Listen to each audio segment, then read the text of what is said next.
ಜಾಗತಿಕ ಭವ್ಯ ಕ್ರೀಡಾ ಮೇಳ, ಮನುಕುಲದ ದೊಡ್ಡ ಕ್ರೀಡಾ ಹಬ್ಬ ಟೋಕಿಯೋ ಒಲಿಂಪಿಕ್ಸ್.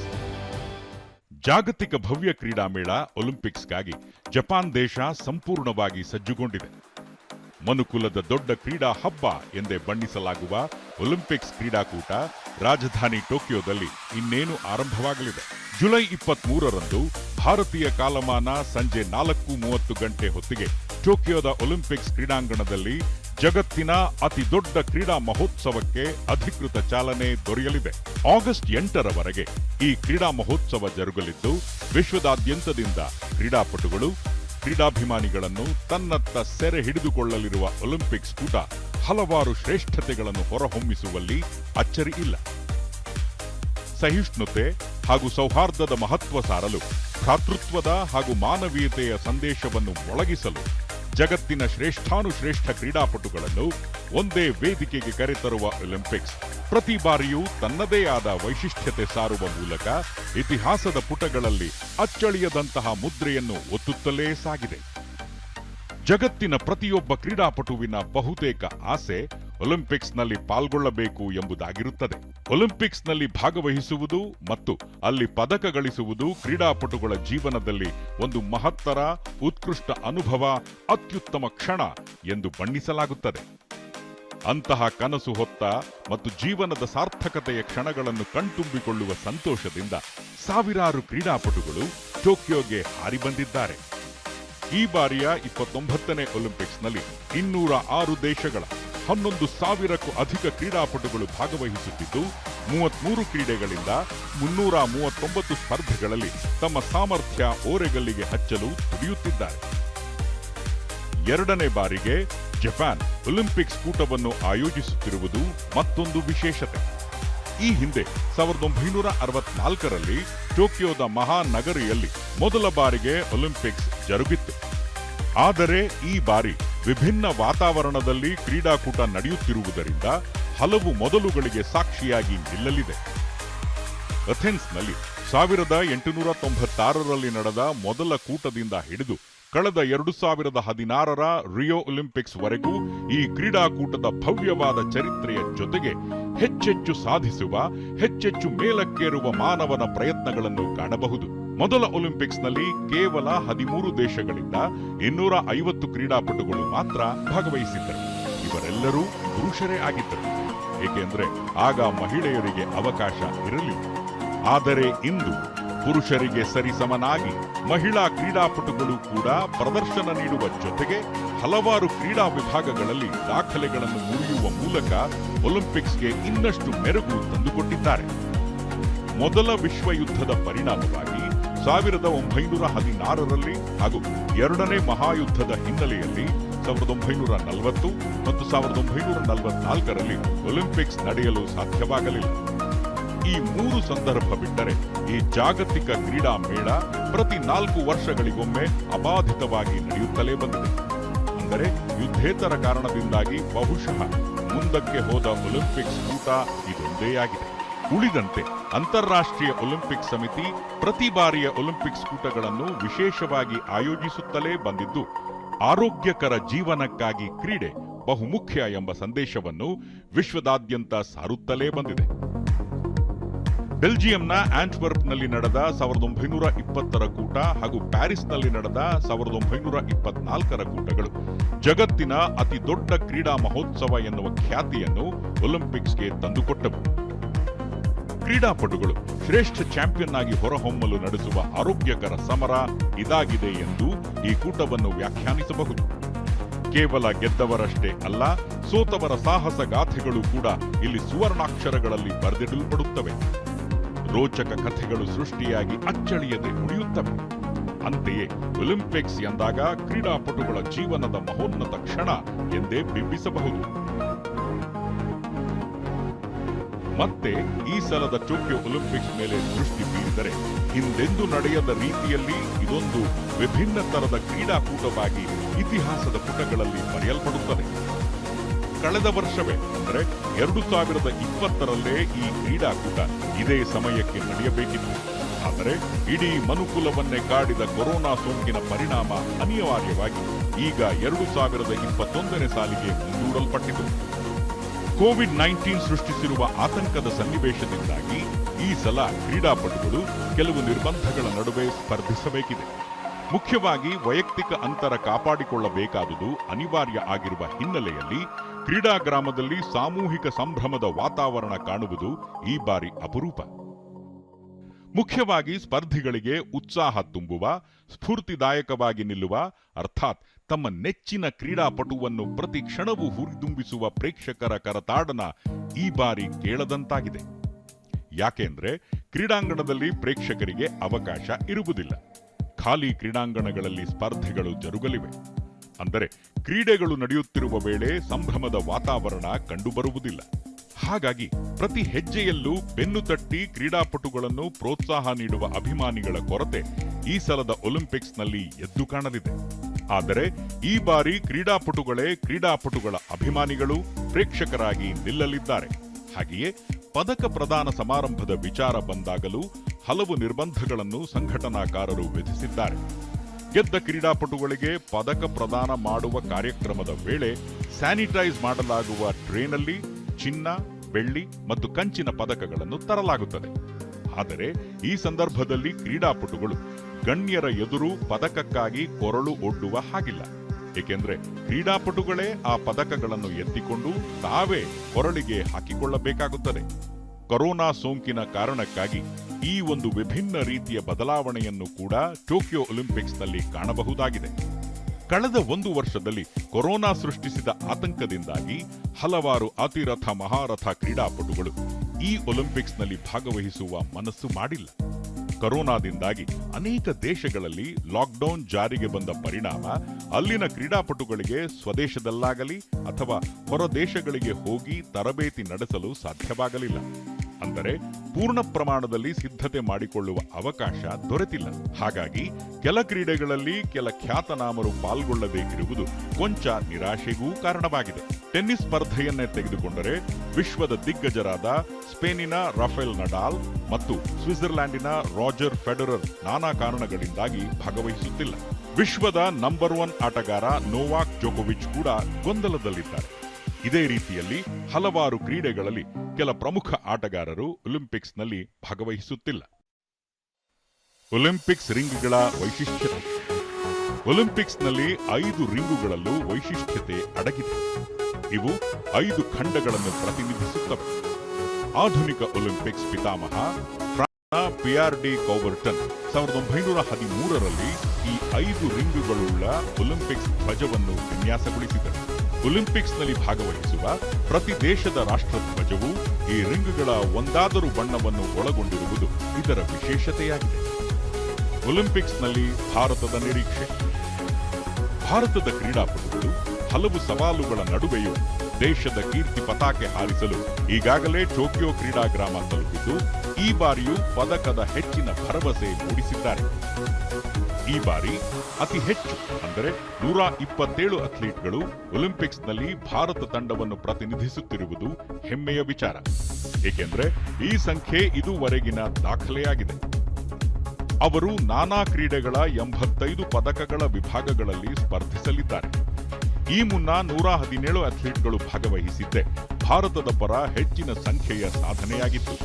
6 ಬಾರಿಯ ವಿಶ್ವ ಚಾಂಪಿಯನ್ ಮಹಿಳಾ ಬಾಕ್ಸರ್ ಮೇರಿ ಕೋಮ್ ಮತ್ತು ಭಾರತ ಪುರುಷರ ಹಾಕಿ ತಂಡದ ನಾಯಕ ಮನ್ಪ್ರೀತ್ ಸಿಂಗ್ ಅವರು ಟೋಕಿಯೋ ಒಲಿಂಪಿಕ್ಸ್ ಉದ್ಘಾಟನಾ ಸಮಾರಂಭದಲ್ಲಿ ಭಾರತದ ಧ್ವಜಧಾರಿಗಳಾಗಿರುತ್ತಾರೆ. ಪುರುಷ ಹಾಗೂ ಮಹಿಳಾ ಅಥ್ಲೀಟ್ ಹೀಗೆ ಇಬ್ಬರೂ ಭಾರತದ ಧ್ವಜ ಗೌರವ ಪಡೆಯುವುದು ಇದೇ ಮೊದಲು. ಲಿಂಗ ಸಮಾನತೆ ಸಾರುವ ಒಲಿಂಪಿಕ್ಸ್ ಹಿನ್ನೆಲೆಯಲ್ಲಿ ಈ ವ್ಯವಸ್ಥೆ ಮಾಡಲಾಗಿದೆ. ಸಮಾರೋಪ ಸಮಾರಂಭದಲ್ಲಿ ಬಜರಂಗ್ ಪೂನಿಯಾ ಅವರು ತ್ರಿವರ್ಣ ಧ್ವಜ ಹಿಡಿಯಲಿದ್ದಾರೆ. 1900ರಲ್ಲಿ ನಡೆದ ಪ್ಯಾರಿಸ್ ಒಲಿಂಪಿಕ್ಸ್ನಲ್ಲಿ ಭಾರತವನ್ನು ಪ್ರತಿನಿಧಿಸಿದ್ದ ನಾರ್ಮನ್ ಪಿಚರ್ಡ್ ಅಥ್ಲೆಟಿಕ್ಸ್ನಲ್ಲಿ ಪುರುಷರ 200 ಮೀಟರ್ ಓಟ ಹಾಗೂ ಪುರುಷರ 200 ಮೀಟರ್ ಹರ್ಡಲ್ ಸ್ಪರ್ಧೆಗಳಲ್ಲಿ 2 ಬೆಳ್ಳಿ ಪದಕಗಳನ್ನು ಜಯಿಸುವುದರೊಂದಿಗೆ ಭಾರತದ ಒಲಿಂಪಿಕ್ಸ್ ಇತಿಹಾಸ ಆರಂಭವಾಗುತ್ತದೆ. ಆಗ ಭಾರತ ಬ್ರಿಟಿಷರ ವಸಾಹತಾಗಿತ್ತು. ಈ ಆವೃತ್ತಿಯಲ್ಲಿ ಭಾರತದಿಂದ ಸ್ಪರ್ಧಿಸಿದ್ದು ಪಿಚರ್ಡ್ ಮಾತ್ರ. ಭಾರತ ಮೊದಲ ಬಾರಿಗೆ ತಂಡವನ್ನು ಕಳುಹಿಸಿದ್ದು 1920ರಲ್ಲಿ. ಇದುವರೆಗೆ ಭಾರತ 24 ಒಲಿಂಪಿಕ್ಸ್ಗಳಲ್ಲಿ 9 ಚಿನ್ನ, 7 ಬೆಳ್ಳಿ, 12 ಕಂಚು ಸೇರಿದಂತೆ 28 ಪದಕಗಳನ್ನು ಗೆದ್ದಿದೆ. ಹಾಕಿ ತಂಡ ಇದರಲ್ಲಿ ಸಿಂಹಪಾಲು ಪಡೆದುಕೊಂಡಿದೆ. 1920ರಿಂದ 1980ರವರೆಗೆ 8 ಚಿನ್ನ ಸೇರಿ 11 ಪದಕ ಗೆದ್ದಿದೆ. 1926ರಿಂದ 1956ರ ತನಕ ಹಾಕಿಯಲ್ಲಿ ಸತತ 6 ಬಾರಿ ಚಿನ್ನ ಗೆದ್ದಿತ್ತು. ಇದರಲ್ಲಿ ಹಾಕಿ ಮಾಂತ್ರಿಕ ಮೇಜರ್ ಧ್ಯಾನ್ ಚಂದ್ರ ಸಾಧನೆ ಸ್ಮರಣೀಯ.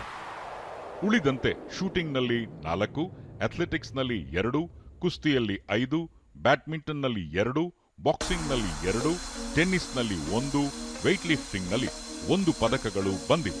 2008ರ ಬೀಜಿಂಗ್ ಒಲಿಂಪಿಕ್ಸ್ನಲ್ಲಿ ಪದಕ ಪಟ್ಟಿಯಲ್ಲಿ 51ನೇ ಸ್ಥಾನ ಗಳಿಸಿರುವುದು ಇತ್ತೀಚಿನ ವರ್ಷಗಳಲ್ಲಿ ಭಾರತದ ಉತ್ತಮ ಸಾಧನೆ ಎನಿಸಿಕೊಂಡಿದೆ. 2012ರ ಲಂಡನ್ ಒಲಿಂಪಿಕ್ಸ್ನಲ್ಲಿ 55ನೇ ಸ್ಥಾನ ಪಡೆದಿದ್ದರೆ 2016ರ ರಿಯೋ ಒಲಿಂಪಿಕ್ಸ್ನಲ್ಲಿ 67ನೇ ಸ್ಥಾನ ಗಳಿಸಿತ್ತು.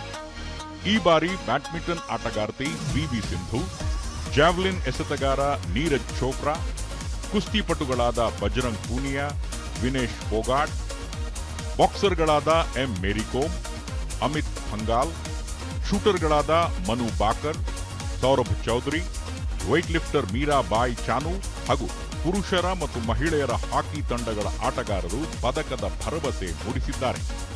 ಅದೇ ರೀತಿ ಆರ್ಚರಿಯಲ್ಲಿ ದೀಪಿಕಾ ಕುಮಾರಿ, ಫೆನ್ಸಿಂಗ್ನಲ್ಲಿ ಭವಾನಿ ದೇವಿ, ಗಾಲ್ಫ್ನಲ್ಲಿ ಅನಿರ್ಬನ್ ಲಹಿರಿ, ಟೇಬಲ್ ಟೆನ್ನಿಸ್ನಲ್ಲಿ ಅಚಂತ ಶರತ್ ಕಮಲ್, ಹೀಗೆ ಇನ್ನೂ ಕೆಲವು ಸ್ಪರ್ಧಿಗಳು ಭಾರತಕ್ಕೆ ಪದಕ ಗೆದ್ದುಕೊಡುವಷ್ಟು ಸಮರ್ಥರಿದ್ದಾರೆ. ಈಗಾಗಲೇ ಹಲವಾರು ಪ್ರತಿಷ್ಠಿತ ಕೂಟಗಳಲ್ಲಿ ತಮ್ಮದೇ ಆದ ಛಾಪು ಮೂಡಿಸಿರುವ ಬಿಲ್ಲುಗಾರ್ತಿ ದೀಪಿಕಾ ಕುಮಾರಿಗೆ ಇದು 3ನೇ ಒಲಿಂಪಿಕ್ಸ್ ಆಗಿದೆ. ಈ ಹಿಂದೆ 2012ರ ಲಂಡನ್ ಹಾಗೂ 2016ರ ರಿಯೋ ಒಲಿಂಪಿಕ್ಸ್ನಲ್ಲಿ ಕೂಡ ಅವರು ಭಾಗವಹಿಸಿ ಗಮನ ಸೆಳೆದಿದ್ದರು.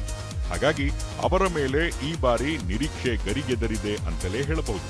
ರೋಯಿಂಗ್ ಸ್ಪರ್ಧೆಯಲ್ಲಿ ಅರ್ಜುನ್ ಲಾಕ್ ಜಾಟ್ ಮತ್ತು ಅರವಿಂದ್ ಸಿಂಗ್ ಹಾಗೂ ಸೇಲಿಂಗ್ನಲ್ಲಿ ನೇತ್ರಾ ಕುಮನನ್ ಉತ್ತಮ ಪ್ರದರ್ಶನ ನೀಡುವ ವಿಶ್ವಾಸವಿದೆ. ಕರ್ನಾಟಕಕ್ಕೆ 3 ಹೆಮ್ಮೆ. ಒಲಿಂಪಿಕ್ಸ್ಗೆ ತೆರಳಲಿರುವ ಭಾರತದ ನಿಯೋಗದಲ್ಲಿ ಈ ಬಾರಿ ಕರ್ನಾಟಕದ 3 ಸ್ಪರ್ಧಿಗಳಿದ್ದಾರೆ. ಶ್ರೀಹರಿ ನಟರಾಜ್, ಫವಾದ್ ಮಿರ್ಜಾ ಮತ್ತು ಅದಿತಿ ಅಶೋಕ್ ಹೆಮ್ಮೆಯ ಕರುನಾಡಿಗರು. ಇವರೊಂದಿಗೆ ಮಹಿಳಾ ಹಾಕಿ ತಂಡದ ಕೋಚ್ ಆಗಿ ಕರ್ನಾಟಕದ ಅಂಕಿತಾ ಟೋಕಿಯೋಗೆ ತೆರಳಿದ್ದಾರೆ. ಬೆಂಗಳೂರಿನ ಶ್ರೀಹರಿ ನಟರಾಜ್ ಇದೇ ಮೊದಲ ಬಾರಿ ಒಲಿಂಪಿಕ್ಸ್ ಅರ್ಹತೆ ಪಡೆದುಕೊಂಡಿರುವ ಈಜುಪಟುವಾಗಿದ್ದು ಪದಕ ಗೆಲ್ಲುವ ಉತ್ಸಾಹದಲ್ಲಿದ್ದಾರೆ. ಇತ್ತೀಚೆಗೆ ಇಟಲಿಯ ಸೆಚ್ಚೆಕೊಲ್ಲಿಯಲ್ಲಿ ನಡೆದ ಅರ್ಹತಾ ಟ್ರಯಲ್ಸ್ನಲ್ಲಿ 100 ಮೀಟರ್ ಬ್ಯಾಕ್ ಸ್ಟ್ರೋಕ್ ವಿಭಾಗದಲ್ಲಿ ಫಿನಾದೆ ಎ ಅರ್ಹತೆ ಪಡೆದಿದ್ದಾರೆ. ಕೋಚ್ ನಿಹಾರ್ ಅಮೀನ್ ಗರುಡೆಯಲ್ಲಿ ಪಳಗುತ್ತಿರುವ ಅವರು 2018ರ ಗೋಲ್ಡ್ ಕೋಸ್ಟ್ ಕಾಮನ್ವೆಲ್ತ್ ಕ್ರೀಡಾಕೂಟ, 2018ರಲ್ಲಿ ಜಕಾರ್ತಾದಲ್ಲಿ ನಡೆದ ಏಷ್ಯನ್ ಗೇಮ್ಸ್ ಹಾಗೂ 2018ರ ಯೂತ್ ಸಮ್ಮರ್ ಒಲಿಂಪಿಕ್ಸ್ನಲ್ಲಿ ಸ್ಪರ್ಧಿಸಿ ಅನುಭವ ಗಳಿಸಿಕೊಂಡಿದ್ದಾರೆ. Whatever you do, whether it's sports, it's studies, music, anything, you have to enjoy it, do it for ourselves, not for someone else. Not for the fear out of parents or fear for the coaches. Do it because you really want to do it. Otherwise, don't do it at all. Because then, when you do it with passion, the effort that you put is better. Bharat ಕಂಡ ಪ್ರತಿಭಾನ್ವಿತ golfer ಬೆಂಗಳೂರಿನ ಅದಿತಿ ಅಶೋಕ್ ಈ ಬಾರಿಯೂ Olympics ಸ್ಪರ್ಧಿಸುತ್ತಿರುವ ಕರ್ನಾಟಕದ ಮತ್ತೋರ್ವ ಸ್ಪರ್ಧಿ. ಇದು ಅವರಿಗೆ 2ನೇ ಒಲಿಂಪಿಕ್ಸ್. 2016ರ ರಿಯೋ ಒಲಿಂಪಿಕ್ಸ್ನಲ್ಲಿ ಅವರು ಸ್ಪರ್ಧಿಸಿದ್ದರು. 60 ಸ್ಪರ್ಧೆಗಳಲ್ಲಿ 41ನೇ ಸ್ಥಾನಕ್ಕೆ ತೃಪ್ತಿಪಟ್ಟಿದ್ದರು. ಬೆಂಗಳೂರಿನ ಫವಾದ್ ಮಿರ್ಜಾ ಇಕ್ವೆಸ್ಟ್ರಿಯನ್ ಅಂದರೆ ಕುದುರೆ ಸವಾರಿ ಪಟುವಾಗಿದ್ದು ಕಳೆದ 29 ವರ್ಷಗಳ ಬಳಿಕ ಒಲಿಂಪಿಕ್ಸ್ ಅವಕಾಶ ಪಡೆದ ಭಾರತೀಯ ಇಕ್ವೆಸ್ಟ್ರಿಯನ್ ಎನಿಸಿಕೊಂಡಿದ್ದಾರೆ. 29 ವರ್ಷದ ಮಿರ್ಜಾ 2018ರ ಏಷ್ಯನ್ ಗೇಮ್ಸ್ನಲ್ಲಿ ತಂಡ ಹಾಗೂ ವೈಯಕ್ತಿಕ ಸ್ಪರ್ಧೆಯಲ್ಲಿ ಬೆಳ್ಳಿ ಗೆದ್ದವರು. ಅದೇ ರೀತಿ 2019ರಲ್ಲಿ ಪೋಲೆಂಡ್ನಲ್ಲಿ ನಡೆದ CCI3 ಕೂಟದಲ್ಲಿ ಚಿನ್ನದ ಪದಕ ಗೆದ್ದಿದ್ದಾರೆ. 2020ರ ಜನವರಿ 7ರಂದು ನಡೆದ ಸೌತ್ ಈಸ್ಟ್ ಏಷ್ಯಾ ಓಷೇನಿಯಾ ಗುಂಪಿನಲ್ಲಿ ಸ್ಪರ್ಧಿಸಿ ಗುರಿ ಮುಟ್ಟುವ ಮೂಲಕ ಅರ್ಹತೆ ಗಿಟ್ಟಿಸಿಕೊಂಡಿದ್ದರು. 2020ರ ಜನವರಿ 7ರಂದು ನಡೆದ ಸೌತ್ ಈಸ್ಟ್ ಏಷ್ಯಾ ಓಷೇನಿಯಾ ಗುಂಪಿನಲ್ಲಿ ಸ್ಪರ್ಧಿಸಿ ಗುರಿ ಮುಟ್ಟುವ ಮೂಲಕ ಅರ್ಹತೆ ಗಿಟ್ಟಿಸಿಕೊಂಡಿದ್ದರು. 2028ರ ಹೊತ್ತಿಗೆ ದೇಶವನ್ನು ಬಲಿಷ್ಠ ಕ್ರೀಡಾ ರಾಷ್ಟ್ರವನ್ನಾಗಿ ರೂಪಿಸುವ ನಿಟ್ಟಿನಲ್ಲಿ ಕೇಂದ್ರ ಸರ್ಕಾರ ಹಲವು ಯೋಜನೆಗಳನ್ನು ರೂಪಿಸಿದೆ. ಇದಕ್ಕಾಗಿಯೇ ಭಾರತೀಯ ಕ್ರೀಡಾ ಪ್ರಾಧಿಕಾರ ಮತ್ತು ಆಯಾ ಕ್ರೀಡೆಗಳ ಒಕ್ಕೂಟಗಳ ಮೂಲಕ ಪ್ರತಿಭಾನ್ವಿತರ ಶೋಧನೆಯಲ್ಲಿ ನಿರತವಾಗಿದೆ.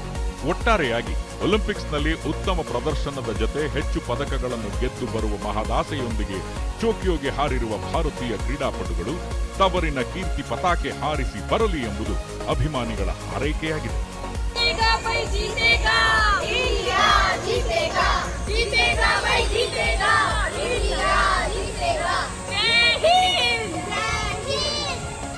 ಭಾರತದ ಕ್ರೀಡಾಪಟುಗಳಿಗೆ ಪ್ರಧಾನಿ ಶುಭ ಹಾರೈಕೆ. ಪ್ರತಿಷ್ಠಿತ ಟೋಕಿಯೋ ಒಲಿಂಪಿಕ್ಸ್ಗೆ ತೆರಳುವ ಮುನ್ನ ಪ್ರಧಾನಿ ನರೇಂದ್ರ ಮೋದಿ ವಿಡಿಯೋ ಕಾನ್ಫರೆನ್ಸ್ ಮೂಲಕ ಎಲ್ಲಾ ಕ್ರೀಡಾಪಟುಗಳು ಹಾಗೂ ಸಿಬ್ಬಂದಿಯನ್ನು ಉದ್ದೇಶಿಸಿ ಸ್ಫೂರ್ತಿದಾಯಕ ನುಡಿಗಳೊಂದಿಗೆ ಶುಭ ಹಾರೈಸಿ ಕಳುಹಿಸಿಕೊಟ್ಟರು.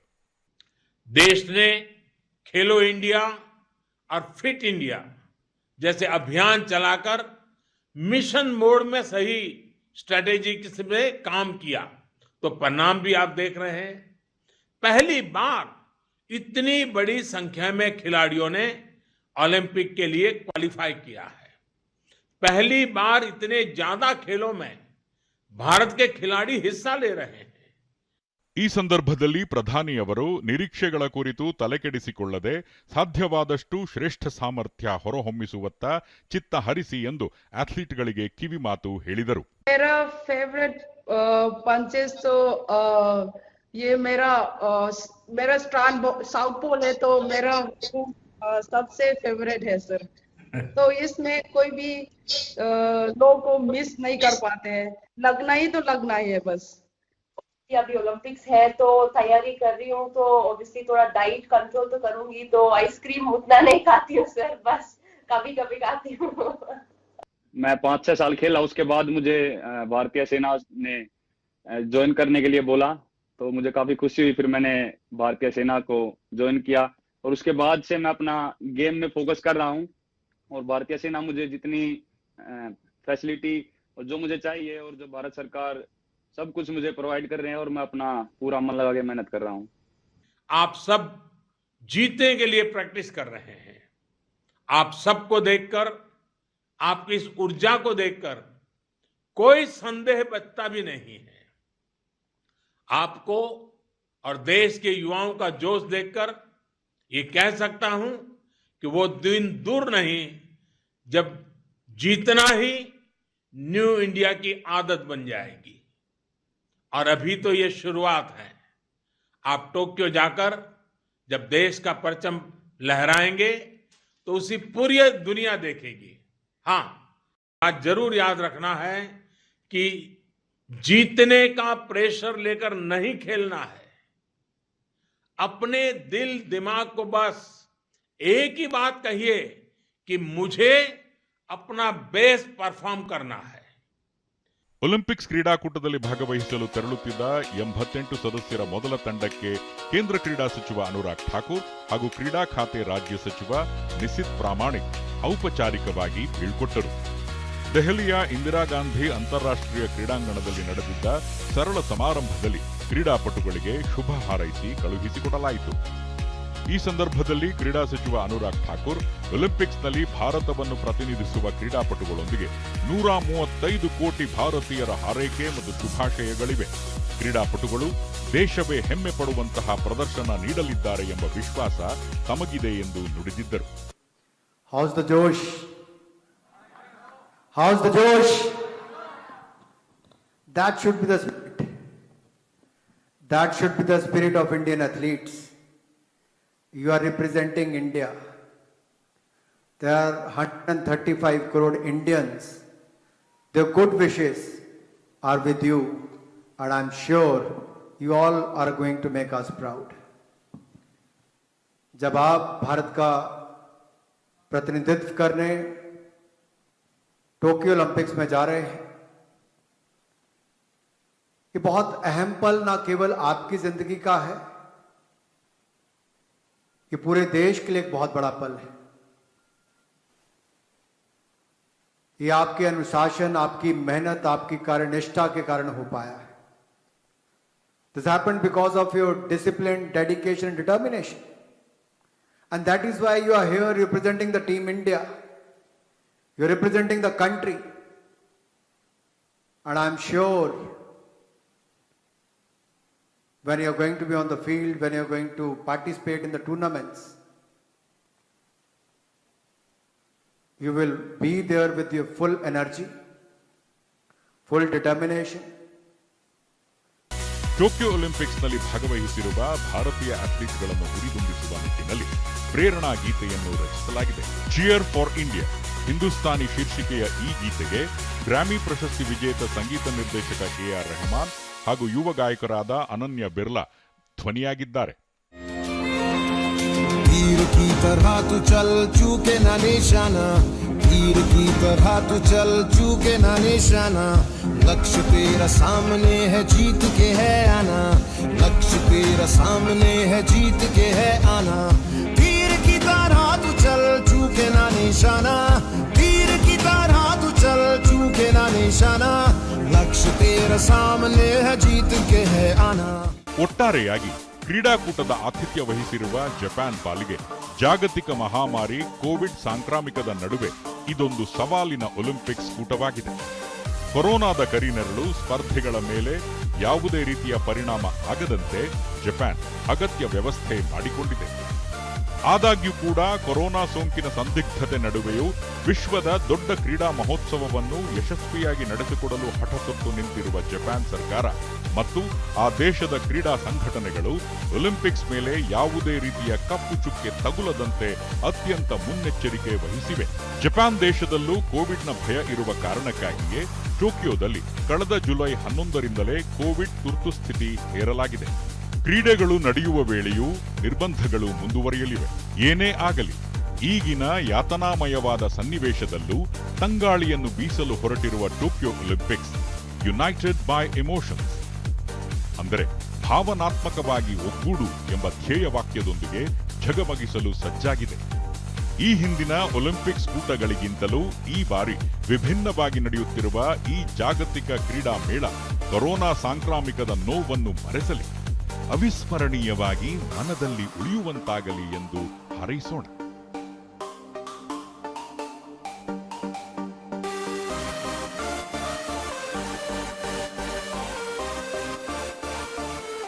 ಭಾರತದ ಕ್ರೀಡಾಪಟುಗಳನ್ನು ಹುರಿದುಂಬಿಸಲು ಸಾಮಾಜಿಕ ಜಾಲತಾಣದಲ್ಲಿ ಹ್ಯಾಶ್ಟ್ಯಾಗ್ ಬಳಸಿ. Hashtag Tokyo 2020, hashtag cheer for India.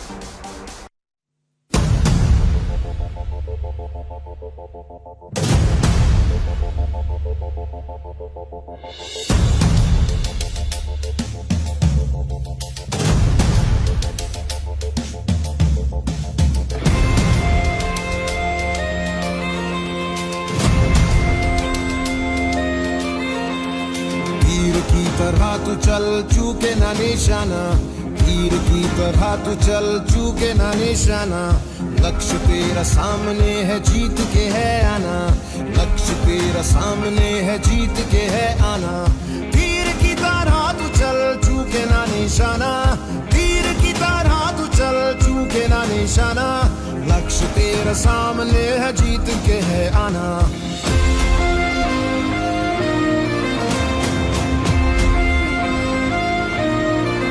हौसला दिलों में है और रगों में जोश है, तेरे साथ तिरंगा है, ये विजय का उद्घोष है.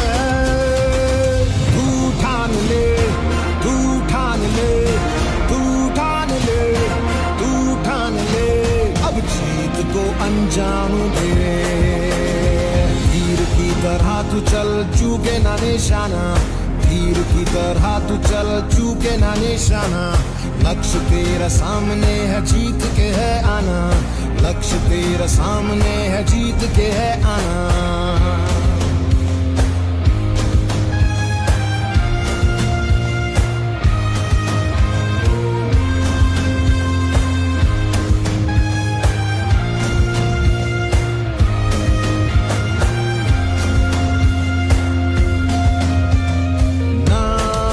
से उठा के सर इस खेल में तू कर गुजर,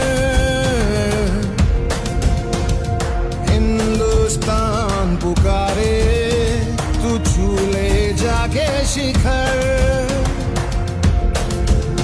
इस मिट्टी की शान है तू, चल सीना अब तान ले, टीम इंडिया जीतेगी बाजी, ज़माना अब जान ले, तू ठान ले, तू ठान ले, तू ठान ले, तू ठान ले, अब जीत को अंजाम दे, तीर की तरह तू चल चूके ना निशाना, तीर की तरह तू चल चूके ना निशाना, लक्ष्य तेरे सामने है जीत के है आना, लक्ष्य तेरे सामने है जीत के है आना।